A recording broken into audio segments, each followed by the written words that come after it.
dosen juga ngasih tugas ya Kak?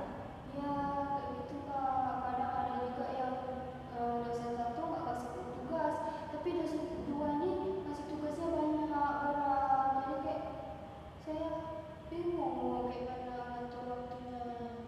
Pasti capek banget ya Kak Fitri ya. Iya Kak. Oke, jadi Kak Fitri tuh udah hebat banget loh. Udah bisa jauh dari orang tua, udah bisa ngejalanin sejauh ini. Kalau boleh tahu Kak Fitri udah semester berapa? Saya sudah semester 3 sih Kak. Oh, hebat banget loh, udah sampai semester 3 Kak di sini. Jadi, Kak Fitri ini boleh loh, boleh merasa sedih, merasa capek, boleh. Tapi kita harus percaya diri juga. Kak Fitri jauh dari orang tua, dari pendidikan kan. Dan orang tua juga punya harapan sama Kak Fitri. Jadi oke.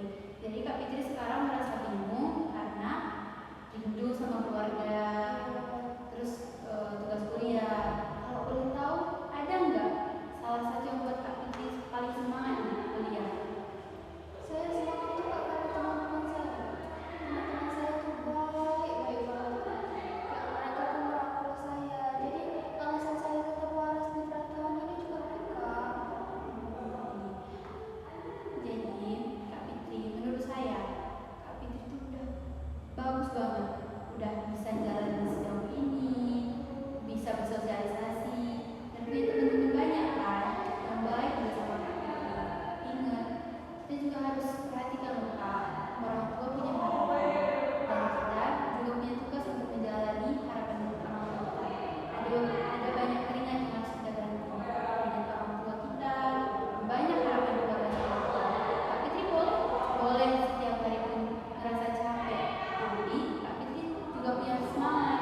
Jadi Kak Fitri tuh boleh ngeluh nih sama teman-teman, kan Kak Fitri punya salah satu penyemangat kan di kuliah. Kak Fitri boleh kok mengeluhkan masalah sama teman Kak Fitri atau sama kami gitu. Kami bakal dengerin cerita Kak Fitri dan teman-teman Kak Fitri tuh selesai dengan cerita Kak Fitri tuh baik. Dan kalau misalnya Kak Fitri kangen sama keluarga kan bisa teleponan kan. Dan setiap jadwal kuliah pun ada libur kan Kak Fitri gitu. Jadi menurut saya kalau misalnya Kak Fitri berlarut-larut capek, sedih kayak gini, yang buat badan Kak Fitri capek kan, pikiran Kak Fitri capek. Jadi yang harus kita ubah itu pikiran Kak Fitri sendiri. Kak Fitri itu boleh loh rindu sama orang tua, Kak Fitri boleh loh nangis sesekali boleh. Karena emosi yang Kak Fitri kumpulkan setiap hari akan keluar suatu saat, itu juga nggak bagus. Jadi Kak Fitri boleh cerita sama siapa aja. Mau Kak Fitri cerita sama teman, mau Kak Fitri cerita kesini sama saya, nggak ada loh orang jahat di dunia ini. Yang jahat itu pikiran kita sendiri. Jadi Kak Fitri, kalau misalnya Kak Fitri mau datang ke sini lagi, Kak Fitri bisa loh hubungi tim-tim saya atau saya sendiri gitu. Kak Fitri tuh hebat banget sejauh ini, bertahan 1,5 tahun di perantauan orang itu nggak enak kan Kak Fitri. Apalagi terkadang temen juga sibuk sama urusannya masing-masing gitu kan. Saya paham apa yang dirasakan Kak Fitri. Tapi jarang loh orang sehebat Kak Fitri ini jauh merantau dari Medan ke Aceh gitu.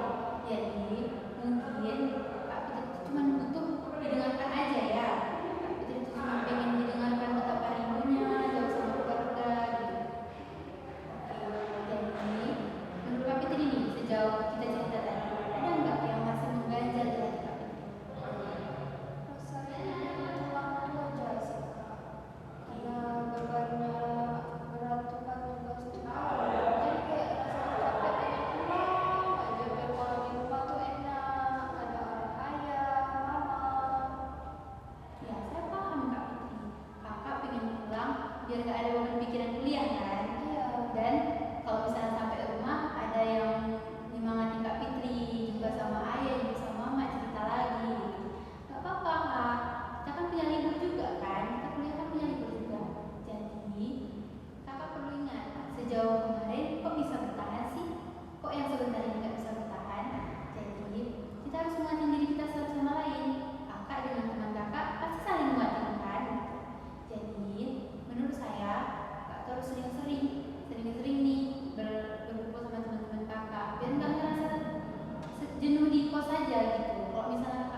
usaha